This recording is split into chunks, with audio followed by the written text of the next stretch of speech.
So, Patty, you'll monitor the chat box, although let's keep it open and everybody talking as much as possible today. And Jamie, I saw you there, Jamie, if you would take some notes as you have. And again, I want to welcome all of you to the final meeting of the Dental Hygiene Coding Focus Group. Final meeting of this name, but not the final meeting of us. Slide. As you see now, I've got a different background, and that's part to show the morphing of what we're doing in our directions. And again, I want to thank each of you for your time, meeting after meeting, month after month. It's really been amazing. With our final meeting here, it's again to celebrate what we did and what happened and to report in, but also to celebrate the work that we've done. So I know I already said a couple of names that I didn't get up, that didn't confirm. It doesn't mean we don't want to recognize you. So if I don't recognize you when I go through the list, please say hello when we get to the end. And Patty, if you can also monitor that, that'd be great. So I'm here. Anne Marisa, hello. Hi, everybody. I'm anxious to hear all about the meeting. And we're anxious to share. Barbie, say hi, Barbie. I'm here. I'm here. Thanks for coming. Is Carol here yet? Patty, did you see Carol here yet? I know she said she's got kids coming over. She'll get here eventually. And what about our wonderful Connie? Are you here, Connie? Not yet. I hope so. I want to have her. Yeah, I'm sorry. I'm here. I was getting something to drink. I'm going to have you report too because you were there with us. So, Alicia, have you made it here? Alicia? Patty, if you can text Alicia because I want to talk about her article that she wrote too. Renee Johnson. Renee? Yep, I'm here. Thank you. Thank you for your posts on Facebook. Glad you're so glad I got crazy questions on there. So. No, it's all good. That's exactly what we want, though. That's what we want is to get the conversations going. Jamie. Okay, great. Jamie? I'm here, Patty. Hi. Hello. Hi, Patty. Did you run your course yet? I did actually. Yes, we did. Good. And it turned out great. It raised enough to send 20 of these special needs kids to camp for a week each. Oh wow! Congratulations. That's wonderful. That's wonderful. Well, Janet. Yeah, it turned out well. Oh, that's great. Janet, say hi. Hi. Hi, Janet. Always happy to have you. And then Jeanette, are you here? Jeanette was at the meeting. She was at the breakfast. Jeanette's been doing a lot with us in person. Jeanette, I am here. I am on the phone. Okay, great. I'm just glad to know you're here because I'm going to have you at a certain point here speak to what your experience specifically at the committee meeting was, okay? So I'll tell you. I'll let you know when that comes up. Jennifer. Hello. Hi, Jen. Again, we'll be talking also about a proposed resolution for ADHA, and Jen contacted me about how she's going to bring it to the Washington, and we'll be talking about that again in a little bit later. Hi, Jill. Hi, everybody. Thanks, Jill, for keeping my brain at least centered when I was in Las Vegas to get this agenda for this meeting together. Always appreciate your help. You're welcome. Catherine, you know what, Catherine? I still screwed up, didn't I? Okay. Yes, you did. You know what? I haven't straightened it out. Here's what I absolutely promise you. Is when on the DMC side, I promise it'll spell right because I'll be using a different list. Well, if you look at my email address, there's the right one. Yeah, it's spelled correctly. It just never got changed on our master list, is what it is. But we'll have a new master list for the DMC, so it'll be straightened out finally. Kathy Forbes. No problem. Oh yes, I'm here. Thank you, Catherine. I appreciate your patience, and Kathy, welcome. Christy, Is Christy here yet? Christian Masbury? Not yet. I know Linda came in. Say hi, Linda. Hi, Linda. Oh, we're gonna have that kind of subversive. It's the subversive group. It's going to be one of those nights. Love it. I'm Michelle. Say hi. Hi, everybody. President-elect Michelle was here, as she was with us at the codes meeting, and we're thrilled that she is healthy enough to be here. She got hit by the flu. Michelle Race. I'm here, Patty. Thank you, Michelle, for being here. Wish we had better news, but we do have good news. You'll see. Oh, Noelle okay. Paschke. Noelle? Yes, hello everybody, UMBC Retriever alumni. So hope everybody's going to be rooting for the basketball team tonight, as well as Michelle Breyerman's daughter actually played lacrosse for UMBC. So we've got two Retriever fans at least on the call tonight. Hooray, hooray. Score is 5-0. Are we up? There we go. So We are. We're up? Yes. All right. Yes. And you know what, All Michelle, right, it's okay if you give us updates along the meeting, okay? Thank you. Paige. No, we have to do it. Paige? Yes, I'm here. Hi. Thank you, and thank you, Paige, for all of your work with the talking points. We'll get to that in more recognition. Patty B. Hi, I'm here. Yeah, she's here. Yeah, she's here. Susie Kaczynski with her new alias of Cassius College or whatever. Say hi, Susie. Susie.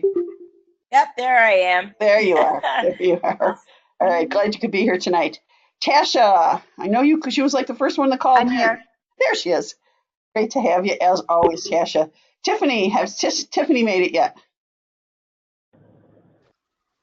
Not yet? Okay, Tony.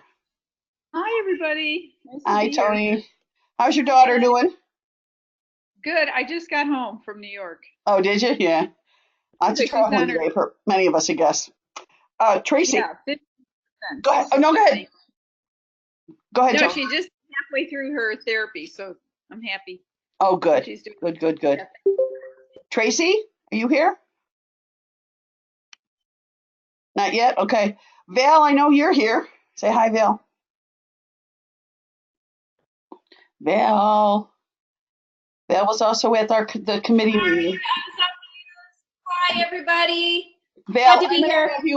I'm going to have you, as I said to everybody else, I'm going to have you specifically speak what your experience on the committee was. I did take a few of the words that you wrote me in the note this afternoon as a reminder, but I have you speak specifically to it too.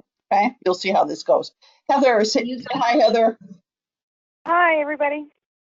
Now, is there anybody else that I did not recognize that's here? Patty, anybody? Catch everybody? Okay, if anybody else comes in, please say hi when you arrive. So, the value of many voices and transparency. This is what we're about. This is what we've been about, is all of us having a voice and trying to make sure everybody knows what that is. I want to let all of you know that in the time that we've had this committee, we have had 134 people that have been part of it, and all of you are going to appear in my CDT Shifts book, because this group deserves recognition. So they'll be part in the book itself, but all of your names will be listed. Oh my gosh, Catherine, I got to make sure I spell yours right. I better check my list on that one. So anyway, but thank you again, because all of you have made such a big difference. And again, recognize, particularly in this last week, Kathy, Patty, Noelle, Linda, for helping us put things together. But the real shout out goes to Paige, because she was amazing. Yay! Paige put together so much and drew from so many people to put it together. You're just absolutely wonderful, Paige. It was so helpful in bringing our thoughts together to prepare for our meeting. Now, I said 10, and then I couldn't. This is the list of the people, and I couldn't find 10. There's 9 of us that attended. Connie Simmons, Kathy Forbes, Noelle Paschke, Jeanette Miranda, Val Farrow, Patty Beeson, as well as our president-elect from ADHA, Michelle, as well as Ann. And still never sent me an updated picture, and I'm pretty sure that was from last week, Patrick's Day. Was Ann the only one who was drinking? I found it on Facebook last year, and she never gave me another one, so that's the one I get to put up there. She's not with us tonight because, Michelle, you said she's down at Adia? Yeah, she and Tammy are in Orlando, yes. Yeah, at Adia. Okay. Well, again, these are the people that were there, and it was quite an experience, I think, because for other than Kathy, Patty, and I, it was the first time for the rest of you, and that's always an interesting experience in and of itself. Now, I have a newsletter, and I did this video. Oops, I did this video for the DMC newsletter when I was in Vegas, and I don't know if you'll be able to hear it if I play it here. So I'm going to go live to the internet to hopefully we can hear it there. She says with hope in her voice, and if you can't hear it, let me know.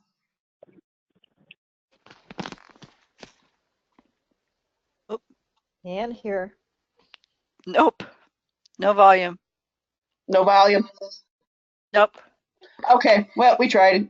Basically, what I was saying is I was given a report. When I left the code meeting to go right to Las Vegas, and so I did a report that will be as part of video in the DMC newsletter that will come out next week. And it was quite an experience. The code meeting was different this year than what my experience has been other years. We did not prevail in the way we had hoped, but we still won. Or the way, well, before I go any farther, I want to give a shout out though. The difference we're making together, because Alicia Lapelli, one of our members, had an article in Dentistry IQ that talked about dental codology, as well as somebody that this one's getting a lot of traction in this new newsletter from Kara Bravowski. Melissa Turner is a dental codologist member, but she also talked about the work that we're doing on our committee. So what I'm trying to get to here is the work of all of us adding up into the outcomes that we get. It's happening. Dental hygiene is breaking through in the coding world. For those of us that sat at that meeting the other day, we might not have felt quite so much at times, but we really truly are. Now, historically, at the code meeting, the meeting I left CMC and the next meeting I went to, I was with Alan Friedel, and all of us know Alan as the guy that has helped us coding because he is a member. He had been the director of the Dental Benefits Council, as well as the different version of the Codes Committee. Anyway, he and I were looking at what passed and what didn't pass, and what he said and pointed out to me, and I do know this to be true, every year, only about a third of the submissions pass every year. So last year there was 84, and this year was 66, but only a third get passed any year. So us thinking that, that ours didn't pass was a big deal. It was, and it wasn't. What I did is I took the 66 submissions, and these are my numbers on the voting. And I put them together first on the ones, these are the 25 that passed. And all I did was put the submission number as well as who had submitted to it. Now, when you're looking at this kind of stuff, there's lots of different ways to look at it and analyze it. What I want to point out is that if you notice, the votes are either they passed or they didn't. There weren't too many. I mean, the closest votes on anything was a 15-6. The reason I point that out is this has to do with the predetermined responses by time you get to the committee. When I say predetermined responses, is that the people that are there for the voting, they are voting for their associations or their companies, their own interest groups. What that means is their decisions were made really before they got there. They get some leeway, but in general, their decisions about each of these codes are already made pretty much before they get there. Now, as you can see, what the group that seemed to prevail the most this year is NADP, which is the National Association of Dental Plans. And we'll get a chance to talk. Is that Kathy? Yes. Okay. Did you want to say something, Kathy? No. Okay. Yes, you do. You're going to say it later. Okay. The National Association of Dental Plans prevailed with a lot of their submissions. It's like, oh, does that mean, the insurance carriers, they're leading all that? No, that's not what it means. It's easy to interpret things that way. It's just that they had a lot of codes, and what happens is if you look at the numbers, like 9 through 14, I can't tell you which submissions those stood for, but a lot of times it's a body of submissions that go together. And if they pass, they will all be passed, or they won't be. An example is, here are the other submissions that didn't pass. And again, those were, the first ones were organized by number. These are organized by the group that submitted them. One of the things I want to point out is the AAPD, the first 6 were the ones on prophylaxis. They only didn't pass. They were like 0 to 21 didn't pass. And it was a really interesting discussion, which I know some of the those that participated will talk about. And if you see, there's ours. Ours did not get any votes at all. And again, this is where I grouped it. But see this, we look at the biomimetic dentistry. Remember we talked about them both last year and this year. They didn't get any farther from where they were last year. And one of the things they were challenged by the committee over and over is, are you bringing new evidence that you have not brought previously? That's key when we talk about the submission process and how things get passed. You can bring the same ideas back to the codes committee over and over again, but you must have sufficient new evidence that is different than what you brought before. So it isn't just we bring the same stuff and we wear them down. You have to have new evidence about why this submission needs to be passed. So this is where it's at. And if you look at these and you look at the votes again, it's pretty much they either did pass or they didn't pass. These didn't, most of them were 21 to 0. So it's easy to look at our own and say, oh, well, look at ours didn't go and they didn't listen to us very much. We weren't the only ones by any means. Patty, do they have discussion like when you say your presentation? Do they say, well, the reason we're not voting for yay is because, or do you have no reason? We're going to go there, Tony. That's exactly what we're going to go there. But we're going to go there through each of the participants here, sharing your thoughts, your experience. A couple of you wrote some things up and sent it to me. And again, I want it to be in your own words. Some of you didn't, and there's no rules. And Connie, well, first let's start with Patty B. This is something Patty B said that I think is important. Last year, they were indulgent. They looked at all of us RDHs smiling and sitting there and thought, oh, how cute. This year we meant business, and they could vote us all down, but we were still there. See, the participation itself. That is awesome, Patty. Love it. Thanks, Val. Yeah. I love it. Sorry, had to give you that. That is awesome. Because we know it's true. I mean, there is thing of recognition, and then there's thing where we're serious. Last year we showed up and there were 12 of us and we did something, but this year we did something else. So again, how we play this game and how this whole thing is done is strategic. And it's not a 1-year plan. It's not a 2-year plan. This is a multi-year plan. For me, on a personal basis, I'm about 5 years into my plan. And I got to say, once again, I am dazzled with how this has gone for the last 14, 15 months now with all of you, because we're moving it forward in ways that, making that plan go a little faster even. So let's start with Connie. Connie, again, freeform, thank you for coming for dinner, because some of us got together for dinner the night before, as well as being at the committee. So talk about your general impressions and whatever you think is the most important for you to share. All right, well, good evening, everyone. I just really want to, first of all, thank Patty for giving us all the opportunity to be part of such an amazing place where we're at in hygiene right now. It's all inspiring for me. I mean, I've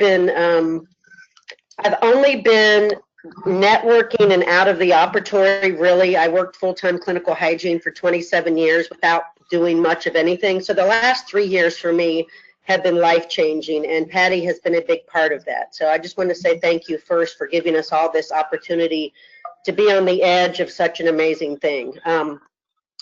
So for me to be there, it was not only, it was positive, but it was a little, I don't want to say negative, because it wasn't negative. I was a little, I guess, disappointed in the way that I truly saw the way some of these people see dental hygiene. I was saddened. It was though they had already talked about our codes. Obviously, they had talked about them within their groups. And it just seemed to me like we got shut down really quick. However, as Patty said, the gentleman that brought the I don't know how to say it, by my blah, blah, blah. I think that's how I say it, Connie.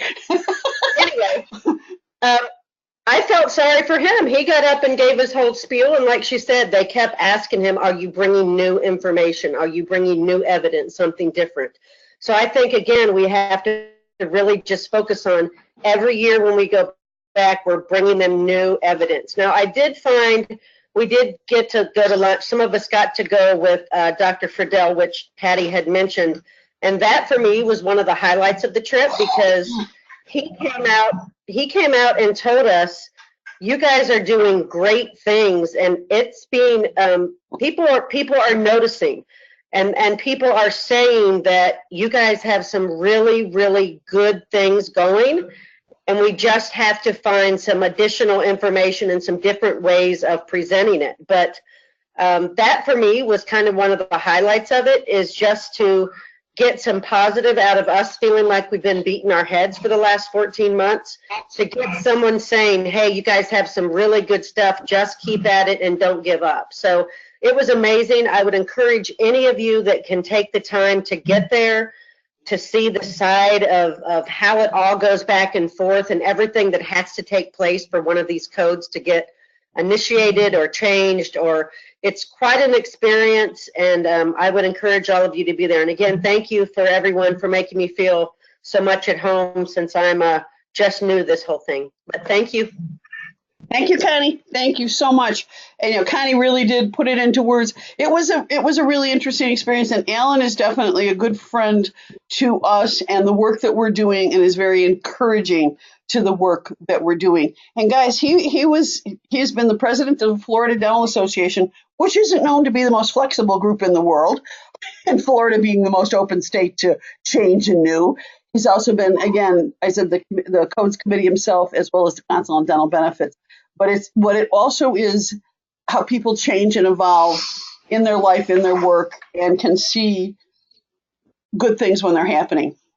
Noelle, you gave some testimony on allocation. Noelle's going to bring two things to us. She's going to talk about her experience at the meeting, her testimony, and then later she's going to come back and talk about a proposed resolution that we're going to bring to the ADHA House of Delegates, because we need the support of that for air polishing in the future. So go ahead, Noelle.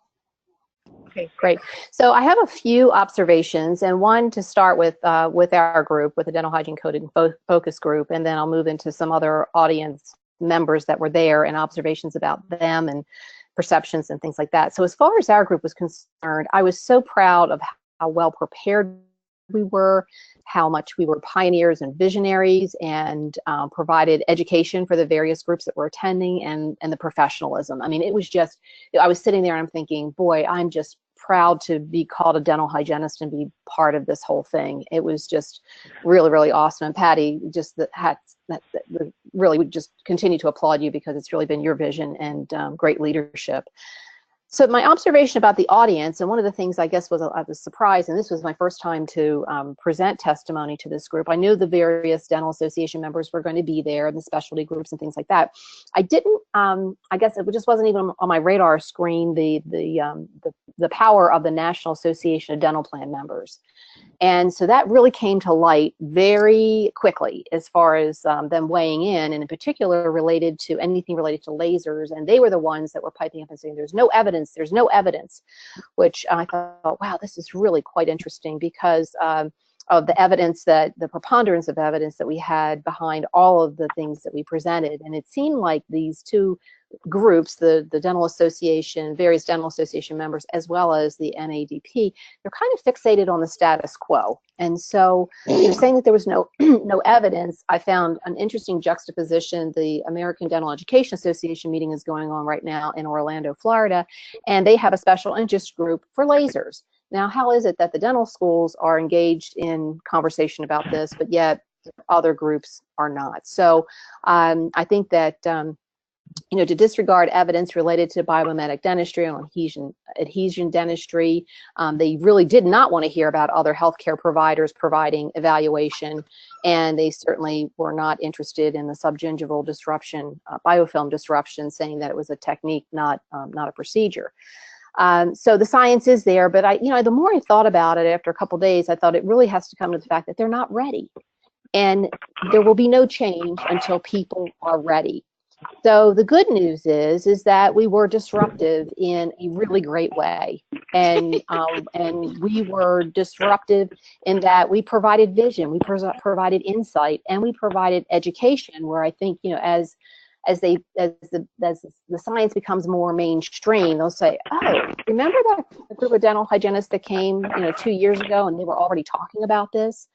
So while initially it seemed like there was disappointment, that these small cumulative victories are going to pay really big dividends in the future. So it really comes down to that persistence and tenacity is what's really required. And it really, again, I was reflecting back in an experience I had in the mid-'80s, and I had the privilege of succeeding the very first hygienist in the country that was appointed to a state board of dental examiners in Maryland, and Dana Godbout Lake, at the time Dana Godbout. And then in the 4th year of my 6-year term, I told the nominating committee I wanted to be vice president, and hygienist had never been an officer of the board. And so I was told that, and I was the only board member who had served on every committee, and they told me that year that the Dental Association wouldn't like it, so I should, they weren't going to nominate me. And the next year I went back, and they told me not to embarrass myself in a contested election. And I won the election. I became vice president, and that set up the future for other hygienists to go on to become president of the board. And Thursday reminded me of those times in the 80s, and just when we thought it was over, this time, my hero, Val, steps up to the microphone Thursday and asks a simple question about lasers, which sets the stage for future laser conversation. So Thursday wasn't the end by any means. It was just the beginning, and we have the tenacity, we're capable, we're competent. It was a great experience, and I echo what Connie said, that I really encourage anyone who can attend to attend in the future. So they're my observations. Thank you, Noelle. And one of the things too that I would like to point out is, and whether you realized it or not, NADP was sitting next to AAP. Okay. Mm-hmm. Yes. And just some, and again, I don't know that those seats are assigned, or if they're randomly chosen, or if somebody goes in the morning and they move things around, how they do it like weddings and stuff. So yeah, I don't know that end of it, but it is interesting, that corner, although I will say in my experience, Dr. Marie from AAP was much, much quieter. The whole meeting was quieter and subdued. So those of you that weren't there, they literally, if they would have taken lunch at 12:30 instead of 12, we probably would have gone through all 66 submissions. And this meeting used to be 2 full days. So it's interesting where this is going. And this is, again, some of the background politics we need to stay aware of, is how so much of this is pre-decided before we actually get there. So moving forward, Jeanette, let's say we use the word, we didn't use the word lasers there, but it was used there. And this is why, Jeanette, your testimony was so important. So please share your experiences, not just having to do with your testimony, but the whole thing, as well as your experience with the changes that you made and what you thought you were going to say and what you ultimately did say too. Go for it. Well, thank you. And I also wanted to echo what the previous 2 speakers have shared, that it was an honor to be able to stand there and share the knowledge of a body of hygienists and dentists. Hang on, I'm driving and I just got on the interstate. Give me a second. Okay. Be safe. I didn't want to crash. Your safety is most important. Okay. And it's really humbling to hang out with a bunch of dedicated, passionate hygienists and dental professionals. And And it just makes me proud every time around people that are as passionate about dental hygiene and progressing our profession. My opinions of what happened Thursday. I watched Kathy being shut down immediately. She was the first one of us to testify, and at that point I realized, oh, this is going to be a really interesting day. And there was just absolutely no discussion. And I know all of us that prepared to stand in front of the committee had prepared a rebuttal to the comments that we were going to share with them. And there was utter silence. And so then as the meeting was progressing, Patty came back and said, oh, this isn't quite going as I thought it would. Maybe we need to rethink what the next speakers are going to say. And the next speaker speaking was me. So I quickly rewrote the my speech that I had been practicing for 5 days, and just broke it down to a few talking points. And as I got up, before I got up there to speak, really the only rebuttal from the committee came, of course, for the lasers. And I can't remember who was it that said, oh, there's just no evidence to support this. That was the NADP. NADP. So I was stunned that someone could be so ill-informed and so not ready for change. But I went ahead and said what I wanted to say, and ADHA stood up behind us and supported the laser position. And again, we had a vote of 0 to 21. But as Valerie is going to share with you later on in the meeting tonight, there is a small victory, and the door has opened for us. But initially, I felt like I had never, ever had my hat handed to me quite like that committee did on Thursday. And that's why I want to congratulate you, Jeanette, as well as everyone else, because yes,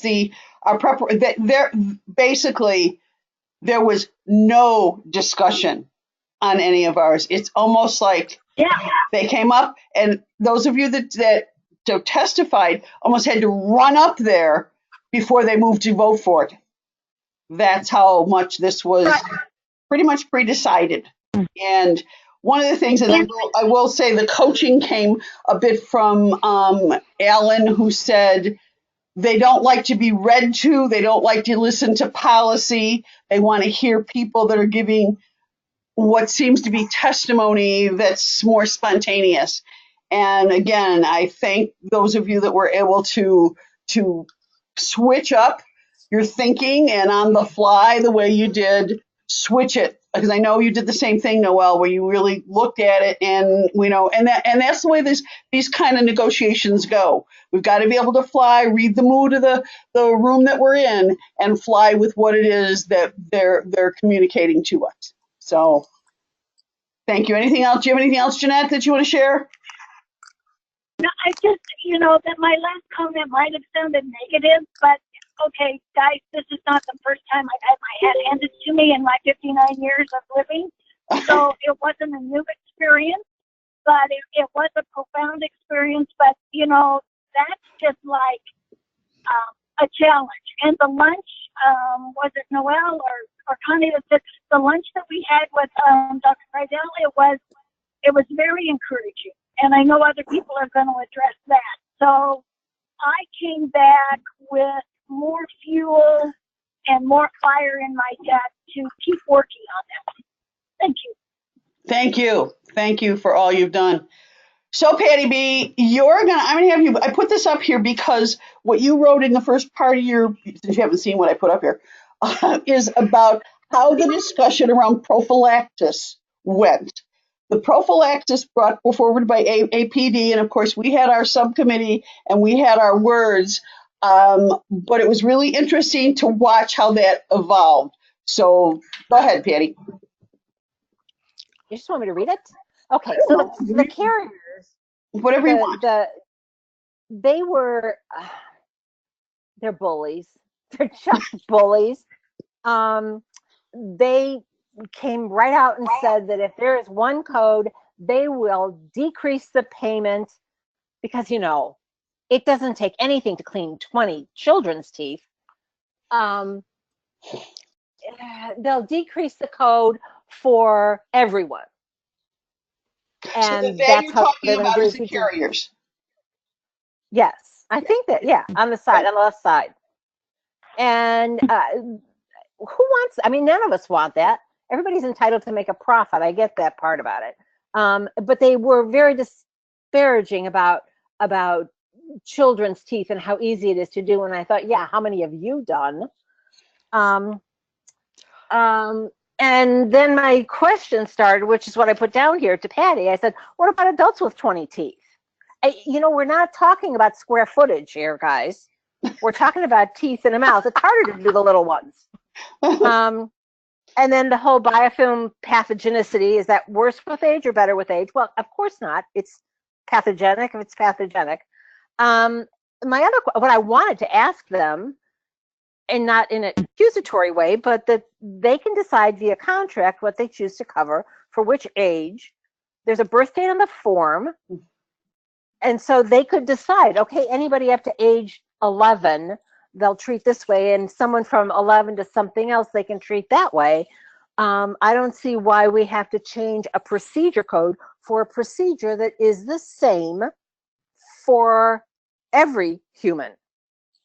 Anyway, and then I went on into the whole thing about the occlusals and what about first molars and 6-year-old. Do they pay less for an occlusal on a 6-year-old than they do on let's say number 3 than they would for an adult who has an occlusal on number 3? It was ridiculous. Anyway, AAPD said that they like the primary, transitional, and adult dentition. And then my question would be, if an adult has retained deciduous teeth, and sometimes it's more than one, are they transitional? Can they have perio or not? What goes on?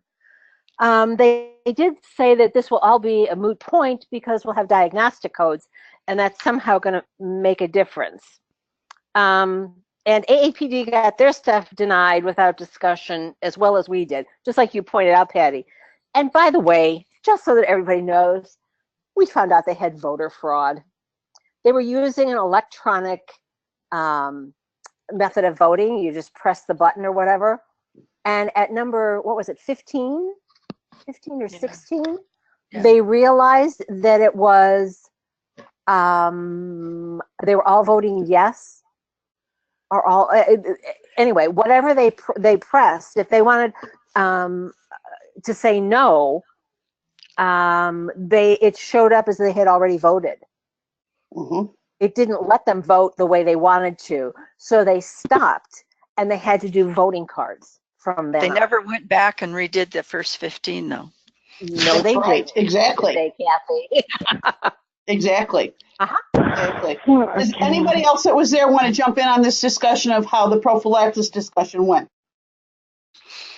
Well, I think what it pointed out is that it gave us some insight into how it might go for next year, so we can work collectively with AAPD and come in as a unified force with them.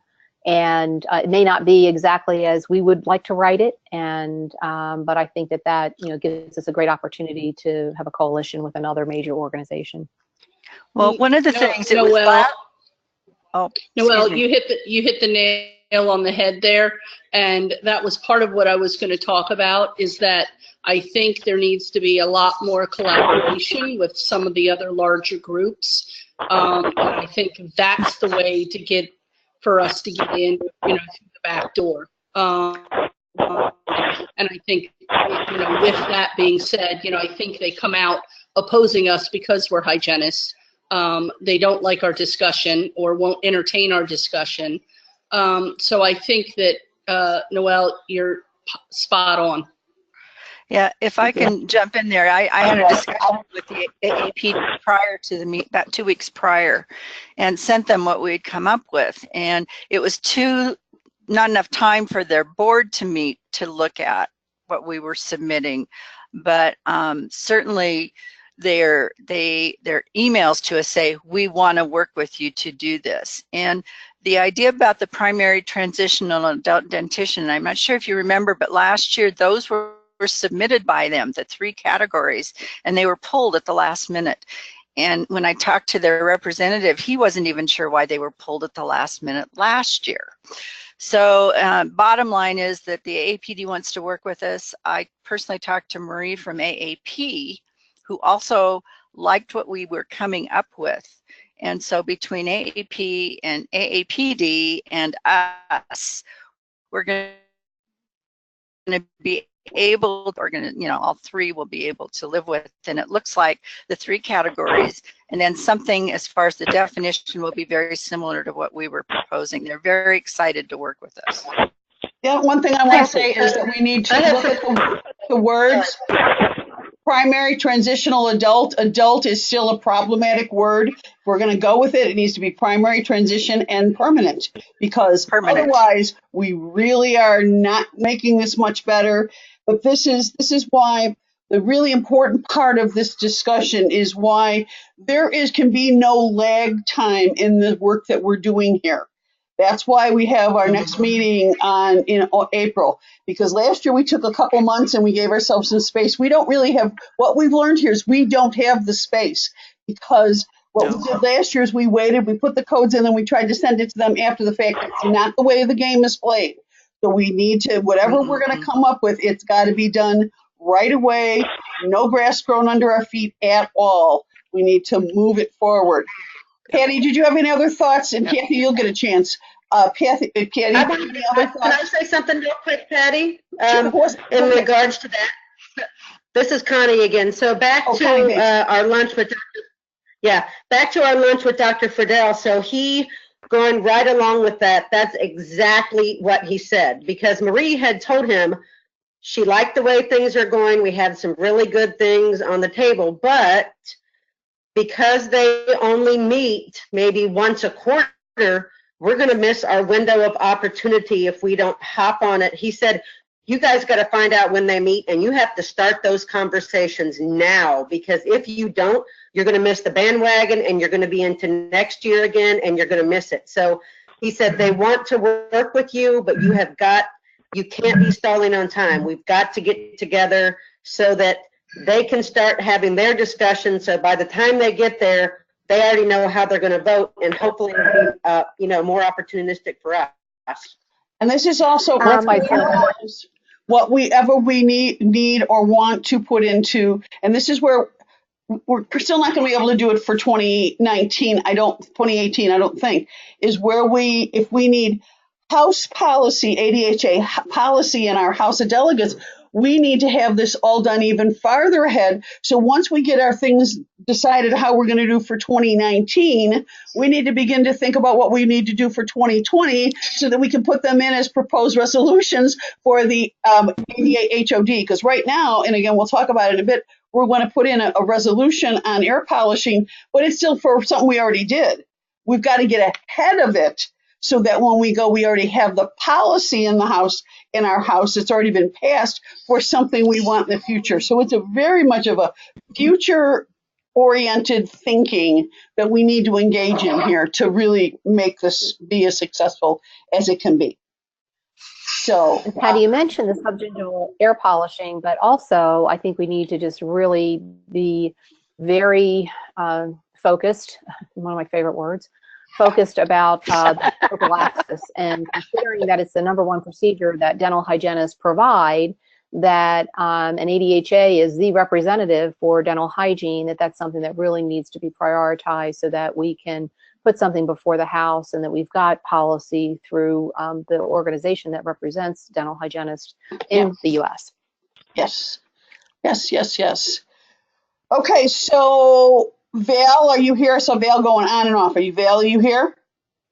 Here. Yeah, sorry about that. My That's okay. computer audio, I'm back here. Yeah, I know Back Patty on. was having some connection things too. So Val, you really rocked it there at the end. I know I missed it, but please, so share with everybody your observations and then what happened on number 66 and what doors it opened. Okay, sure. So first off, thank you, Patty, and thank you everybody who is there. Well, for me, as a first-time observer, it was a wonderful experience to really see, behind the scenes of what happens at these meetings. Going into this, my expectations were obviously uncertain. I was anticipating for the best with our codes and all the hard work that we have put forth. The disappointment I had, like many that you've heard from the others that attended this meeting previously on the call here, was just that, when it came to, it appeared as if when it came to, us coming up and recognize as our group that it was very little to no discussion. And it was, as you saw in what Patty reported, the 0 to 21 nays. So that to me was a little disappointing that, that there was quick opposition.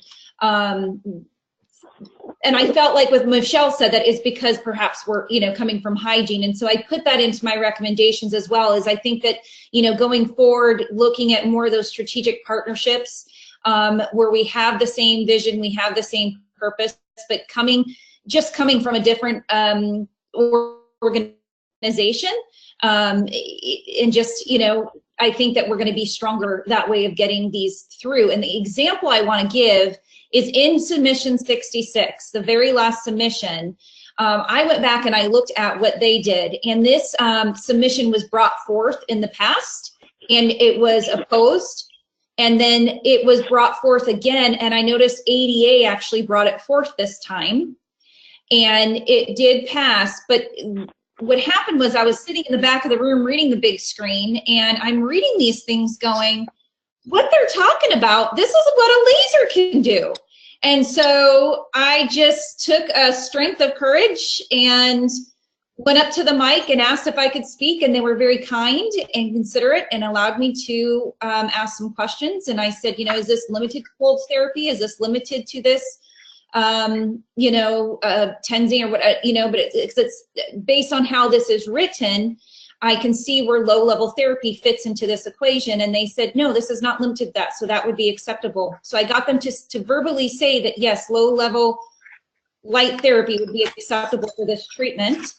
And then I went back and sat down, and our good friend Jeanette came over to me, and we were just talking very quietly. And then she had mentioned, it's too bad it doesn't say inflammation. I said, well, should I go up and say inflammation? And she's like, yeah. And I'm like, I'm going. So I went up and said, based on what I see here from the relief of muscle spasms and pain, it would be, I asked, if they would consider the addition of the inflammation into this descriptor. And the guy at the head of the table said, I absolutely agree. They voted on it, and then this passed. So we have a code that we can use for low level. We will have a code, is what I'm thinking, Patty, right? Yes. So for the low level therapy. So we didn't get a win on the perio, but we got a win somewhere. And so it's something that I want us to be really proud of, because if we did not have the preparation that this committee provided all of us to be there, and the hard work that we did, and the education, like Noelle talked about, I mean, we were educating them, and I feel that we were very much in the presence as professionals, and I think that we really made a difference when we were there. Valerie was, she was stealth. She was, I was just sitting there, and I kind of turned around to Connie and I said, do you see what she's doing? Do you see what she's doing? She's doing it. I was like jumping out of my shorts. It was just incredible. And again, that goes back to the work of all of us and the work that we do that month after month, week after week. It's not just the people that are there, it's all of us. Paige putting all those papers and all those things together. All of that stuff can feel like, oh, that was a waste. No, none of it was a waste because this is how it happens. This is how it happens. And Val, thank you for having the guts to get up there. Just the courage just to get up there and and knowing that we're all behind you. If I didn't have you lovely ladies there as my support system, it really made all the difference. So thank you all. And all of you on the call. So thank you. And what it absolutely is proof to the point that I made, that I said, is I knew I needed to go to a meeting, but I also knew, and that's what's so exciting about this. This is not one person. This is not two people. This is all of us. This is the success of the many. That's what's so exciting. It really is. Now, we also have somebody, though, that got up a whole bunch of times and took some fire for all of us. And I'll go back to ADHA. And that was Kathy, because Kathy was out there. Oh, Kathy. So, real quick, talk real about. quick, do you care if I just want to make sure everybody knows with this laser that it's not for, you know, it was under the submission code 66, which was related to pain TMJ specifically. So, you know, again, it's very much a start, but you know, we have the work to do in terms of using it for the other modalities. But I just want to make sure everybody was understood that. We have no idea where this is going to turn up in the book, what section it's going to be in. There's lots to still learn on that, and as that moves forward, one of the things, Kathy, before you go, I will also want to share with the committee is ADA did ask me to write the 2019 CDT companion again. And what's really exciting is they're not having me do chapter 12 this time. They asked me to write a chapter that never existed before, and our working title on it at this point is Coding Best Practices. That's another huge door open for us. So we've got lots of opportunity here coming up, and it's all of us together. So Kathy, our torchbearer, give us your thoughts on everything. Well, I'll try and keep this short. I based my personal plan based on last year when I spoke to the 4355 code and how that all went down. And I kind of agree with Patty B about that. You know, we were kind of a novelty last year, and they were very gracious. And when I spoke last year, there was dialogue, there was questions, there was, you know, what about this, what about that? And Marie wanted the dentist in the 4355, and we'd taken it out. Can we go negotiate? And, you know, we took a break, went aside, worked together. You know, that I am the type of person that I feed on, let's get something done and let's talk back and forth and discuss why and whatnot. So when the evaluation codes, and they talked about, we were number 2 and 3, and I got up and I said, I almost don't remember exactly what I said, but basically saying, you know, that as a committee, you know, we understand how difficult it must be at times when they've got to listen to procedures that may not even be allowed in their state, and they have to look to the future to make a decision based on, you know, the common denominator, not just what their personal belief systems were. And I got all these little blank stares, and I'm going, okay, that's fine. But pointed out that, you know, and I'd gone through the CDT book, and the word dentist appears 8 times and the word doctor appears 4 times. And I mentioned that, and I said, I'm not sure what kind of doctor you're talking about, but they're actually in the codes. Health professionals listed. You've got all these providers listed in the book, and there's no continuity. And it would seem to be we could be just like medicine, you know, let's get up to those standards and pull all the providers out. And they just sat there. And I'm going, okay, is anybody going to talk? No one said a thing. It was the longest pregnant pause I've ever experienced in that situation. And they called for a vote. 21 no, 21 to nothing, voted it down. And I just kind of stood there. And then the next one came up about comprehensive oral eval, and I brought up about in Colorado how the board has decided we can't do the comprehensive, but that we can do the other three. And just again trying to reiterate. And again, I stood back and waited for questions. Nothing. Absolutely, you could hear a pin drop. And I actually expected Marie from AAP to mention something because she called me on it last year. She didn't say, no one said a word. They called for the vote, 21 to nothing. It was shut down. And I went, this is not going to go well. Because in my heart, I'm going, I wasn't so disappointed because all of them were voted down without virtually any discussion. I didn't get to say anything. It was that if they'd argued it and we'd argued back and had a lively discussion and they voted it down, I would have felt a whole lot better. But they didn't say anything. And after the fact, of course, a couple of my fellow professionals came up to me, how are you feeling? I said, well, it's okay. I honestly didn't think we would get any of them through. I was optimistic, but I didn't think so. But I thought we would at least have a dialogue. And that was the hard part. And I reflected and Noelle, when you said we were disruptive, I thought, that's exactly what we were. We were, a threat isn't the word, but disruptive, because they obviously had their mind set that ours weren't going anywhere. And instead of getting in a dialogue that might probably make them look like they couldn't talk about it, they just voted no. And so I think, we were disruptive. if I can jump in, I think my perception of it was that I said earlier, they're representing their association, and their associations make decisions and all. That's one part of it. The other part of it, though, between them, and this is just my opinion, is that I think it was decided to not recognize us by even arguing or asking any questions. That was a decision between the members there, for no one to ask a single question. If you noticed, even with the biomimetic guy, they asked lots of questions and he challenged them and da-da-da-da. Even when we brought up we had our anesthesia thing, ours went down 0. And at beginning, it was, that's when I was, when they started discussing the one that the nasal spray. The nasal spray. Anastasia, that got discussion. Ours didn't get discussion. If that would have gone farther, I was ready to get up to that microphone and say, help me to understand how ours got no discussion, yet you can talk about the nasal spray one.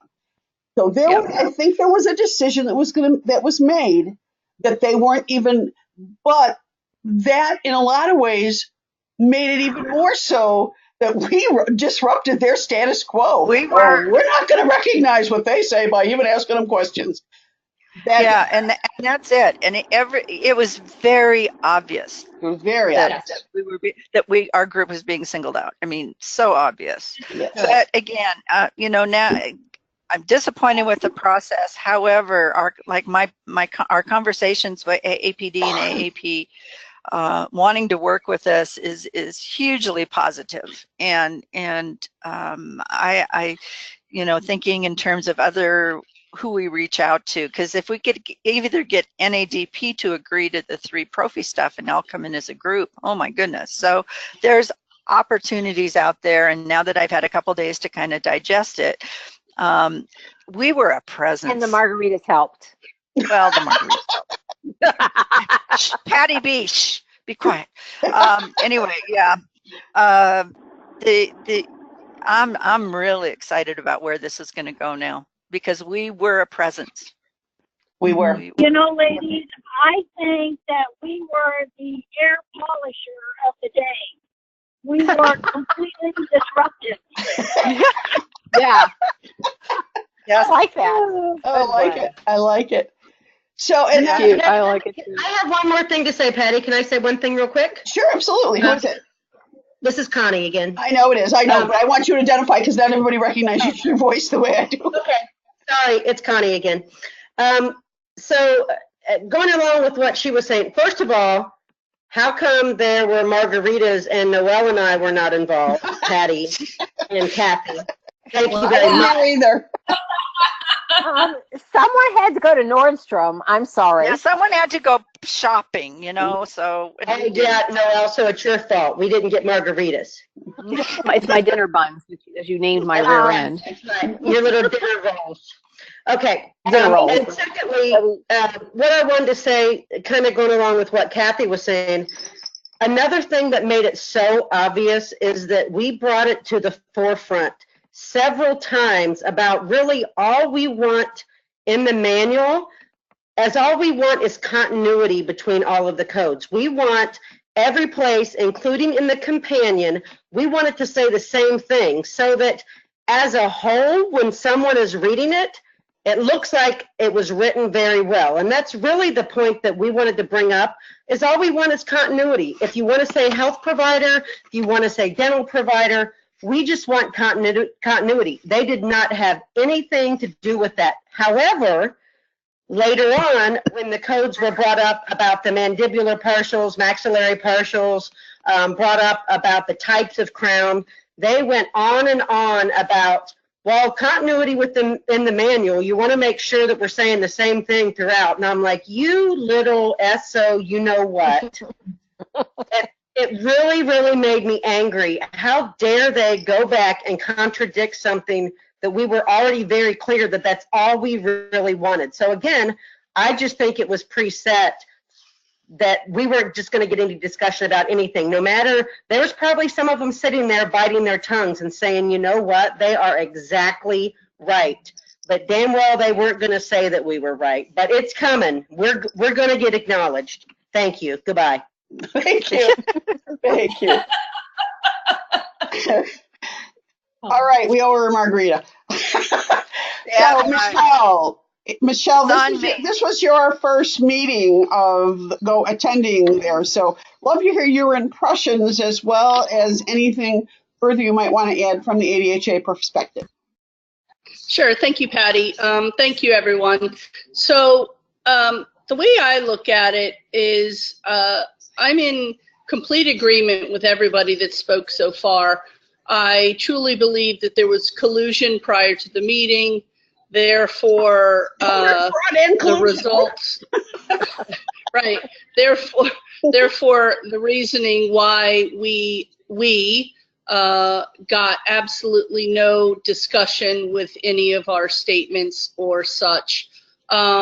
And so that is not allowed, okay? And I think that, it's okay to let them know that we suspect that, because that is not allowed. And if the FTC had any idea that this was going on, that would be a huge win for us also. I believe that. Can you expand on that, Michelle? What do you mean by that? Well, FTC, has to do with competition, right? And if they're holding back and not allowing the competition to show, FTC can stop that. So I think that we need to be aware of that and keep that in forethought, okay? I also believe that, and I want to commend Kathy and Noelle and Jeanette and Val. I'm sorry I didn't see you, but after your discussion, I can only be proud that I know that you represented us well, because all of you women were very well poised and professional and prepared. And Kathy, I know all you wanted was them to have some discussion so you could just open up the floodgates, and I'm unfortunate for you that didn't happen. I think that collaboration early and often should be on your radar, and that way they know ahead of the game, and it sounds like you guys are already headed in that direction, so I'm happy to hear that. Disappointed, of course, but not surprised. Yeah, exactly. Yeah. And I think, and we all saw it, and each of you have touched on it, where when they wanted new evidence because they didn't want the code, that's kind of what they threw out there. You need to bring us new evidence. Obviously, they didn't want to have anything to do with the biometric stuff. But then when it was convenient for them not to have it, that was okay too. They didn't even ask about new evidence. So, it's pre-planned, it's pre-orchestrated. I personally believe that NAPD had a lot of control, too much control. I didn't realize that they had what they did. Their exaggerations about the millions it would cost to change something is just ludicrous, But, that's their way of, over exaggerating and trying to make a point. So, what she's referring to, everybody, there is NADP talked about when they made changes in the codes, how many millions of dollars it takes for them to change their software or whatever. And somebody even on the committee mentioned, it's like, well, don't you have to change your software anyway because there's changes in the codes? Is the way that went. Millions of dollars. So, yeah. They also want to have the meeting every 2 years now because, there's not that many codes that change, and it costs everyone so much, including the individual practitioners, to have the codes. Well, it used to be every 2 years. I certainly haven't. Yeah. But, other than what everybody else has stated, I commend you guys for your work, and I think that the more that you can collaborate with other stakeholders is going to benefit in the end. So, yeah. Thank you, Michelle. Is there any questions that any participant here has that would like more clarity on what it is that we're talking about, or something that might have happened at the meeting?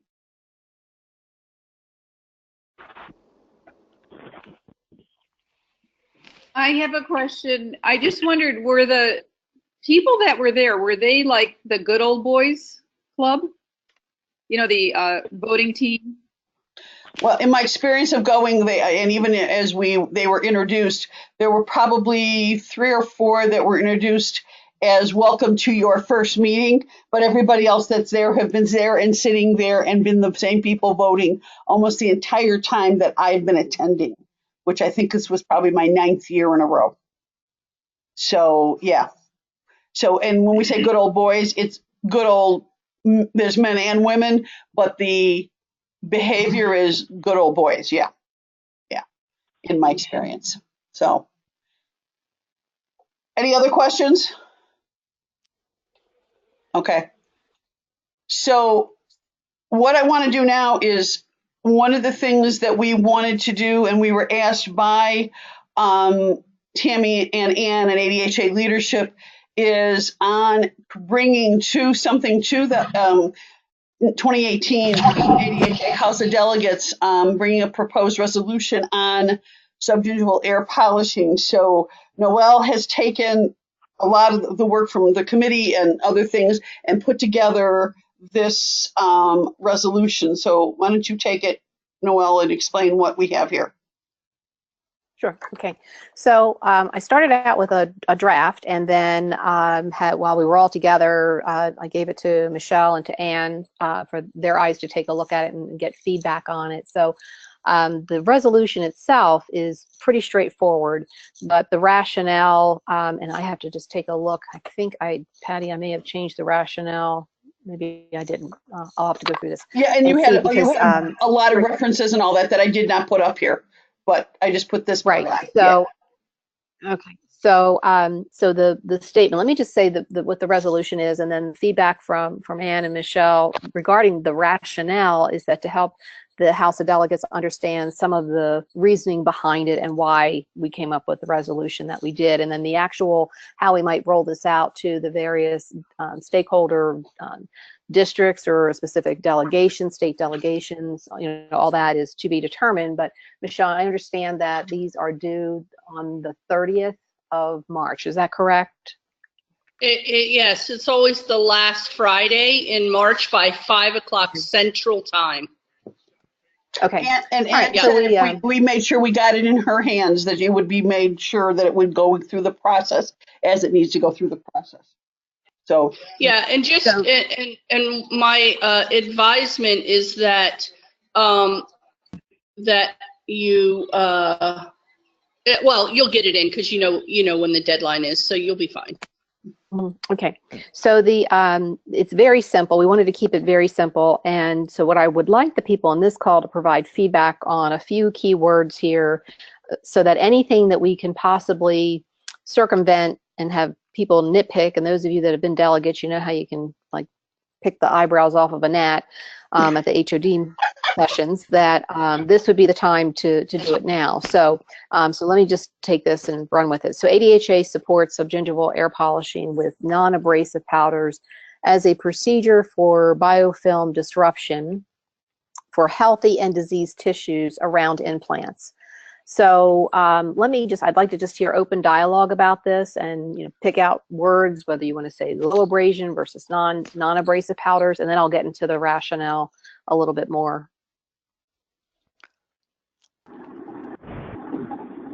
Well, this is Jeanette Miranda. Why is it just implants?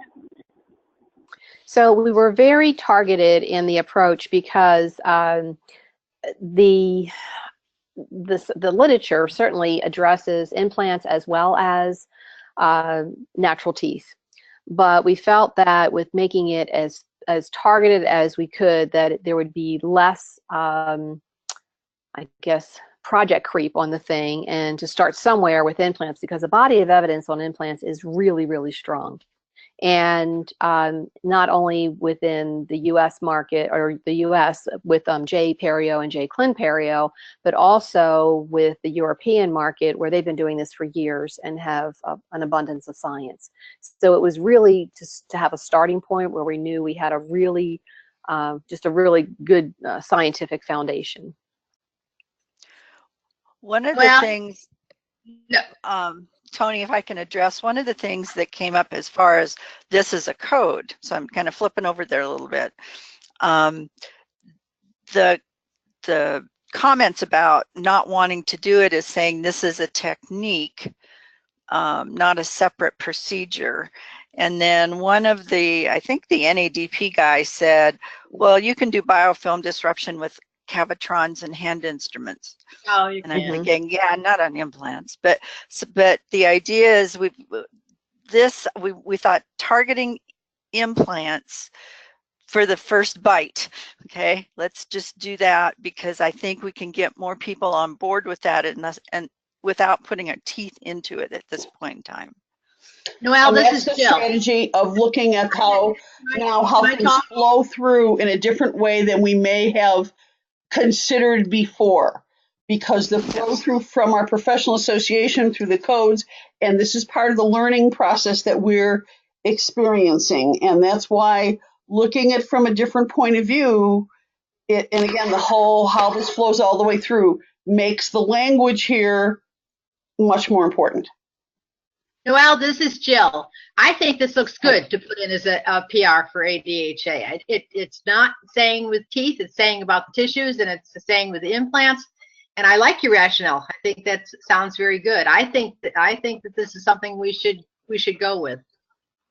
Okay, and now here's my only concern is that originally I put non-abrasive powders, and actually they would be low abrasive, because there is some, glycine, which is currently available in the market, whether it's Hufridi system or Acteon system, exactly the same particle size, exactly the same source for that glycine. So I'm thinking about changing that to low abrasive instead of non-abrasive. That's what I was going to say too, Noelle. I think that's good, but I think that when you get to the house, I think that or when you put it out there, the majority of the people, the majority of the hygienists are going to go back down to non-abrasive. It's probably going to get wordsmithing around it. So I think putting it through like this, and then let it see what the House comes up with, or see what the delegates come up with. But I think that they're so used to seeing that it probably will get put back in a non-abrasive. But that's just my guess from being a delegate, from being in the arena for so long. So I personally leave it like that, and then just see if someone comes up with it. Okay. Yet another Okay, and I- through improving our processes thing is that what I hope is that we don't wait to the House of Delegates. We on this committee can bring it to our various states, our groups, our districts. So this has lots more robust discussion even before we get to the House, because let's learn from what we just experienced in our own. Those things were decided as well they really should be, because it should be the grassroots that directs our delegates, that goes to our House. And, I mean, that's really the process. And sometimes I think that needs some more work on lots of states and lots of groups, that there are things that are voted on in our House of Delegates that become proposed resolutions that our grassroots members, and more importantly, our potential members, don't have a clue that's going on. And this is where, again, looking at the entirety of the flow through of this, and once we decide and we get to the final language as it's submitted, Michelle, and any of you that have done this more, what's usually the turnaround by time ADHA recognizes, because I know it goes to a council that decides that it's going to be accepted this way before it's put in the manual. What's the time frame on that? That done? So everything goes, gets submitted by the last Friday in March, and then everything's collected and sent to the committee, or the committee now, because we don't have council. Right. Committee on Policy and Bylaws, and then they'll go through it, and to be quite frankly honest, we don't know, because you don't know the number of submissions that we're going to get. Okay, we won't know. If we get a few, then it could be a quick turnaround, but then the manual gets put in. But if we have 20 or 30, I mean, with everything that's happened the last year or so, who knows what we're going to get. So, I mean, the manual comes out 30 days before, so you'll have 30 days to be on communities, and I recommend that avenue, if I can, for you to start that out. Is we have a new communities, not the listservs anymore, so you can really get a lot of feedback that way. This is Kathy. I hope that when this gets presented, because what Tony brought up about why aren't teeth included in this, and I can see delegates going, well, wait a minute, we want to amend it to include tissues around teeth, and there's a process, not process isn't the word, but there's a strategy behind leaving teeth out of this as it relates to the codes. And I don't know, to get that across to all the delegates, how, I think our one-on-one has got to let them know that. My suggestion to you is that you have delegates that are seated on the House floor that can speak to this. Okay, yeah. Right. But it's all about what we do in advance too, because now who's going to be the submitter of this? Have we made that determination? Because the reason I ask that is because usually the person that submitted it will be notified first of its acceptance. And then once we know where it's at and it's accepted, even before 30 days, if we have a bigger time frame than that, the sooner we can get working on it and helping other people know and sign on. This is what I'm trying to get to. I mean, I have no ownership over it, so I'd be happy to give it to somebody else so they can submit it. Or, I mean, it makes no difference to me. It makes a difference if you're a delegate. I think that's where Linda would come in, because if it's a delegate submitting it to it she'll be on the floor too. So I think that would be the one to go to, unless who else is a delegate or an alternate this year? Who else is? Well, I mean, the other thing is for me to go to my delegation in Montana or to go to the district. I think that there's some collaborative work that can be done ahead, or that it's not one person that's submitting this, that it's coming from a group of individuals. Right. Linda Jorgensen's in the chat box. Linda, talk, Linda, rather than write in the chat box. Okay. Talk, Linda. I'm talking. Talk out loud. Only a component, a constituent, or a committee, or a district can submit PRs. You have to be connected to something like that in order to submit a PR through your delegate, through the delegates. So that would mean I'd have to, if it was me, if you want me to take this and request that I'm going to be a delegate from Wisconsin, I can ask my delegation, and then from there, I can ask other delegations in District 7, and if they'd be willing to sign on. Right. And then we can go from there and ask other districts, such as if you get it, that you could ask like District 3 or something like that, if they would sign on for it. And I can assure you, I think that District 3 would sign on for it. Okay. And we've already, Patty and I have already done some work with District 8 too. Oh, awesome. Okay. So Jennifer Z from Washington, are you there? Yes, I am. You're a delegate this year, aren't you?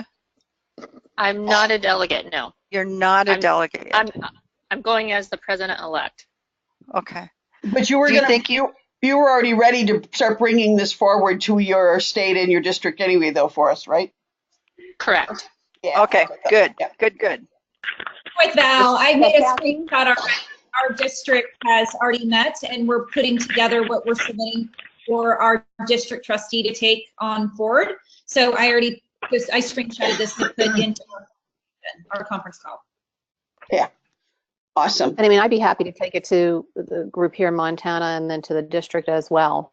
And I mean, I think so by the time we get there that we're going to have quite a bit of buzz about it. The other thing that may come up is the term subgingival air polishing, because people are saying, well, it's, that's polishing and subgingival. It doesn't make sense. The only problem with changing those terms is that the literature and the body of knowledge, that's the term they use. And so some people have started to come up with very creative terms for this method of biofilm disruption. So that, I don't want to lose it because of the terminology, but we do have to be consistent with what's in the literature currently. Terrific. All right. I think we have our thoughts on this as we move this forward together.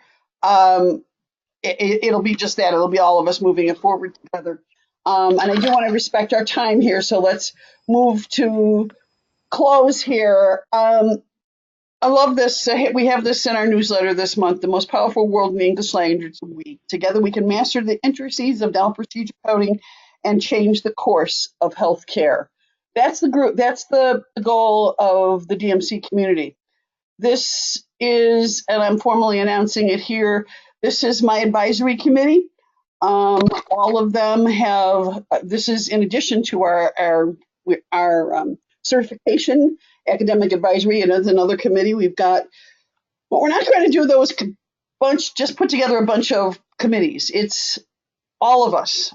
Anybody that wants to step up and be on any committee and jump in and jump out, it's all about all of us. All of us there being proud dental codologist members. And we're all key opinion leaders. That's why recruitment's personal. Last time I played this video about why somebody might want to become a DNC. One of the things that's evolved with this is that we've got our membership continues to go up, which is great. We have this has been a hygiene centric group. And obviously all of us on this call, I imagine the majority of us, if not all of us, are ADHA members. Yet in addition to ADHA, there's the assistants, there's the office managers, there's dentists. What we don't want to be is exclusionary. We need as many voices as possible to join us, to have a place where they can go to get good answers, to find a place to share what they believe, what they think, to move healthcare forward. And the codes are all part of it. They're all part of it. And that's why having a say is so very important. That's why the certification, the DMC certification program is moving forward so quickly sometimes I'm going, holy cow, this is going, because it's the right time. It's the right time. The need is there, the desire is there, and all of you are making it happen. But it still needs to be more than us, more than the few of us here. We've got these mastermind calls have just been wonderful. The mastermind last month where we talked about, the difference between what codes might say, what the rules say, and then when you're need with the patient. This month, Carol Roselle we're going to be talking about the oral health care and the circle of life.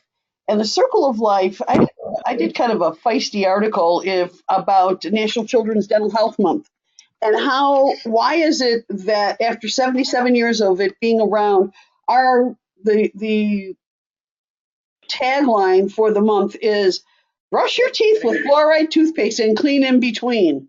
Really? Really? And why is it just children? Even though we're talking about the prophylaxis code, this whole idea of adult child, it doesn't make sense. It really doesn't, particularly when we look at it through the circle of life. And that's what we're going to talk about on our next mastermind, which is on Monday, the 26th. We had our first meetup at Chicago Midwinter Meeting. It was very well attended. We were really excited about the number of people that showed up and stayed. The first ones that showed up were the dental assistants, the National Dental Assistants Association, which is really exciting. They stayed the whole hour and a half. So they liked being involved with us. This is where we are really moving it forward, and that's the coalition building. I want to let you know I do have future meetups that are in the works now. I'll be at CDA in California. We have one there, and we have one in process that we're planning at Under One Roof. And that's what they are. Their meetups. It's about meetups that aren't, it's a lecture, it's a CE or whatever. It's just getting together face to face with other people sharing a similar mission. It is the last chance. I think everybody on this call already is a is a KOL, dental codologist member, but this is the last chance because this is the last meeting. We're in the last minutes of the last meeting. I've already changed Dropbox. Now, I didn't change it for any reason, and we're not losing any transparency yet. As Dropboxes move forward, because of the size that these videos take that I record for all these meetings, people that don't have a purchase subscription, the Dropboxes have gotten so full you can't even hold anymore. And I tried messing around with it last year. What I did now is I've taken the dental codologist, our DMC file, and I have it archived. So if anybody wants anything that's in it, contact me and I'll give you the link to get back in. But the reality is that it's so that we have space for the future. We don't want to be so weighted down by the weight of the past that we missed our opportunities for the future. Now, it may automatically already be deleted when you go to look at your Dropbox, but if it isn't, if you want to give yourself more space, you may be able to delete those files. If anybody wants any specific assistance on that, please let me know.